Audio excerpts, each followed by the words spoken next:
Dear students, welcome to online classes. Today we are going to discuss about curved mirrors from the lesson Reflection of Light of 7th class science. The session starts with the question: have you ever observed your image in a rear view mirror? First, what is a rear view mirror? Yes, you can see the pictures here. What we generally call as side mirrors of the car as well as bikes. These are called rear view mirrors. These are used by drivers to see vehicles which are moving behind or beside of the vehicle without turning their heads. You might have noticed that the image formed by a rear view mirror is smaller than the image in a plane.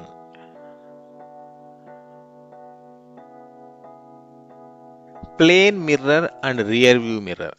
On the left hand side, plane mirror is placed. On the right hand side, rear view mirror is placed. You can see in the plane mirror, it is as it is like the object.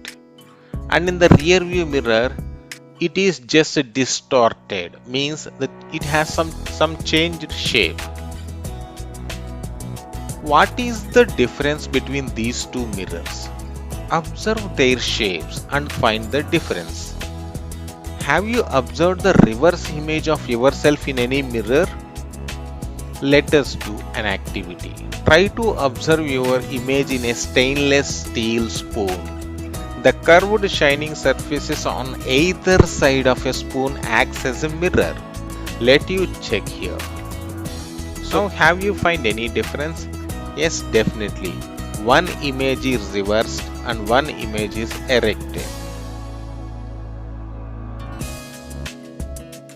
When you look at the inner portion of the spoon, you find a reversed image.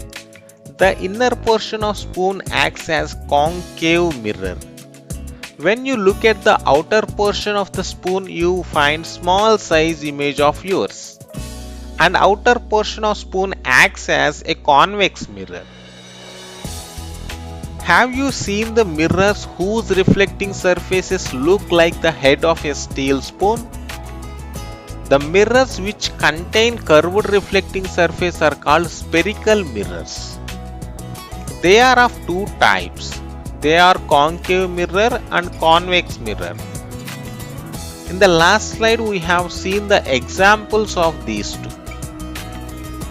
So now you can see the inner portion, it is curved in, and that surface is acting as the mirror, hence it is an example for concave mirror. Coming to the outer surface of the spoon, and it is somewhat bulged out, and that surface is acting as convex mirror. Why do we call concave and convex mirrors as spherical mirrors? Let us see here by doing an activity.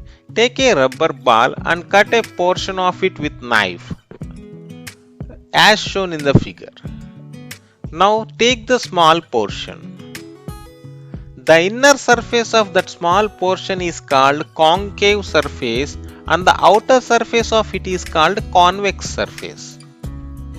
If the reflecting surface of a mirror is concave, then it is called as concave mirror. And here is the example. These arrow marks are representing the light rays and the reflecting surface is concave in shape, hence it is a concave mirror. If the reflecting surface is convex, then it is called as convex mirror, and you can see here the light rays are coming towards the bulged out surface.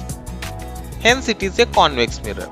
So any convex or concave mirror is a part of a sphere that can be cut off. Hence these mirrors are called spherical mirrors. Let us form images with spherical mirrors. And we have an activity. Place the concave and convex mirrors on two different V stands put two candles of same size in front of them. So we kept only one. You can find the difference. So on the left hand side you will find a smaller image, and on the right hand side you will find a bigger image of the candle light. Adjust the position of candles to form clear images in the mirrors. Observe the sizes of mirrors and compare them with the candle size. What difference do you notice between the image and object in a convex mirror? Yes, we are seeing the smaller image than the actual candle. And what difference do you notice between the image and object in a concave mirror?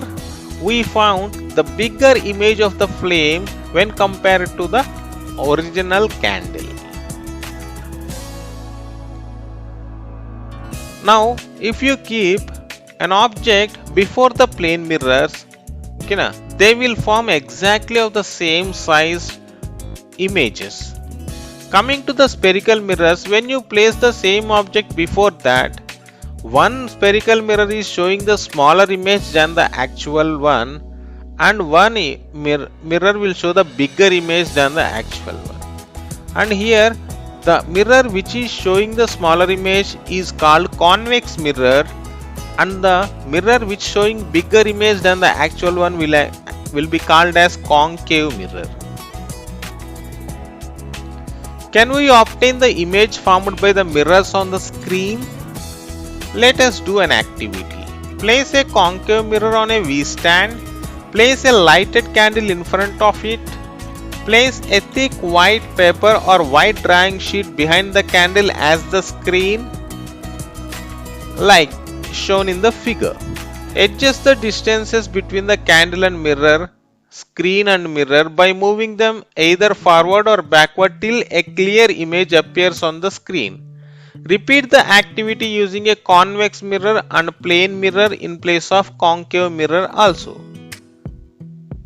And you can see the difference. Image that can be obtained on a screen is called a real mirror. We can see this image in the mirror also. The image that can't be obtained on a screen but can be seen only in the mirror is called a virtual image. And every day we see our image in a plane mirror. Is it real or virtual?